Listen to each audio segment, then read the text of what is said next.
27 फरवरी 2000 की रात, जम्मू कश्मीर का राजौरी सेक्टर।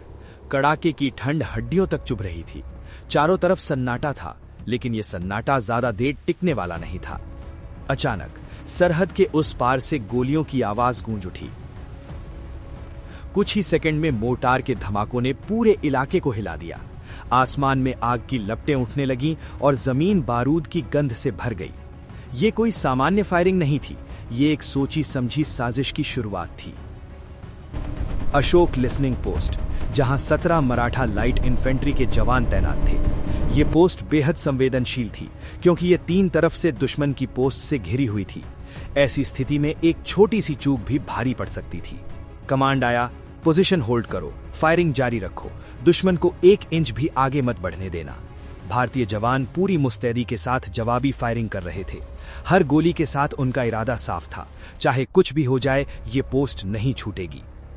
लेकिन इसी बीच अंधेरे और लगातार हो रही शेलिंग की आड़ में दुश्मन अपनी असली चाल चल चुका था। करीब 25 खूंखार आतंकी पाकिस्तानी सेना के एसएसजी कमांडो की वर्दी में चुपचाप एलओसी पार कर चुके थे। उनका मकसद साफ था, करीब आकर हमला करना और तबाही मचाना। जैसे ही वे बंकरों के पास पहुंचे, अचानक से ताबड़तोड़ फायरिंग शुरू हो गई।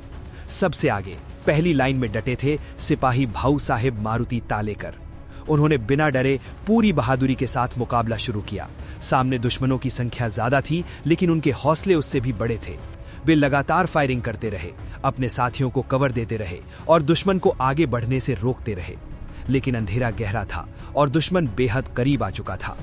इन आतंकियों का लीडर था इलियास काश्मीरी, एक ऐसा नाम जो आगे चलकर पूरी दुनिया में खौफ का पर्याय बनने वाला था। उस रात उसने सिर्फ हमला नहीं किया, उसने दरिंदगी की सारी हदें पार कर दी। मौका मिलते ही उसने पीछे से वार किया और फिर एक ऐसा दृश्य सामने आया जिसे सोचकर भी रूह कांप जाती है। सिपाही तालेकर का सिर धड़ से अलग कर दिया गया। उस हमले में कुल 7 भारतीय जवान वीर गति को प्राप्त हुए। आतंकी अपना काम पूरा करके तालेकर का सिर अपने साथ लेकर अंधेरे का फायदा उठाते हुए वापस भाग गए। लेकिन कहानी यहीं खत्म नहीं होती। असल डर तो इसके बाद शुरू हुआ। इलियास काश्मीरी उस कटे हुए सिर को लेकर सीधे पाकिस्तान के जनरल परवेज मुशर्रफ के पास पहुंचा और वहां उसे डांट नहीं बल्कि शाबाशी मिली। यहीं से शुरुआत हुई एक ऐसे आतंकवादी के उभार की जिसे आगे चलकर दुनिया के सबसे खतरनाक आतंकियों में गिना गया। इलियास काश्मीरी का जन्म 1964 में पाकिस्तान अधिकृत कश्मीर के भीमबर इलाके में हुआ था। शुरुआत में वो एक सामान्य छात्र था। उसने इस्लामाबाद की एक यूनिवर्सिटी में पढ़ाई भी शुरू की थी, लेकिन कॉलेज के दिनों में ही वो कट्टरपंथी विचारधारा के संपर्क में आ गया। धीरे धीरे उसका झुकाव बढ़ता गया और उसने पढ़ाई बीच में ही छोड़ दी। इसके बाद वो कराची के एक मदरसे में चला गया, जो उस समय जिहादी सोच को बढ़ावा देने के लिए कुख्यात था। यहीं से उसकी मुलाकात पाकिस्तान की खुफिया एजेंसी आईएसआई और सेना के अधिकारियों से हुई।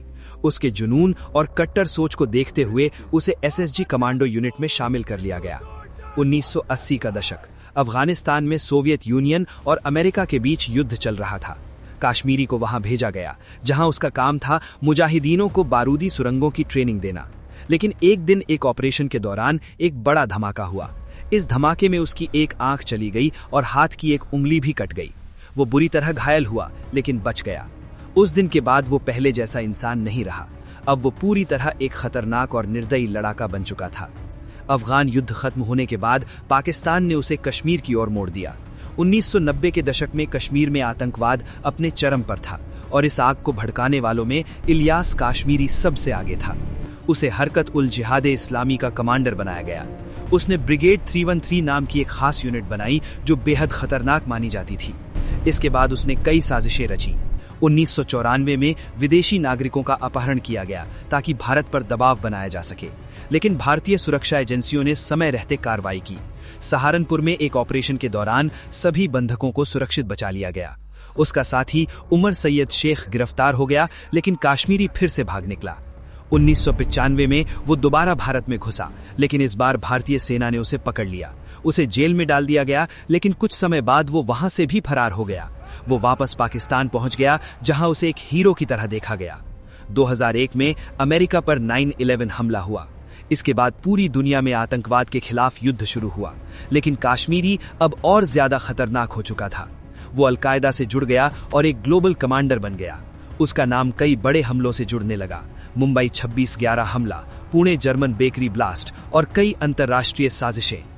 अब वो सिर्फ भारत ही नहीं बल्कि अमेरिका के लिए भी सबसे बड़ा खतरा बन चुका था। अमेरिका ने उसके सिर पर $5 मिलियन का इनाम घोषित किया। CIA उसकी हर गतिविधि पर नजर रख रही थी।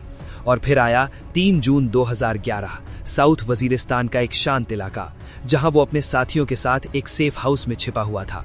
उसे लग रहा था कि वो सुरक्षित है, लेकिन उसे नहीं पता था कि आसमान से उसकी हर हरकत देखी जा रही है।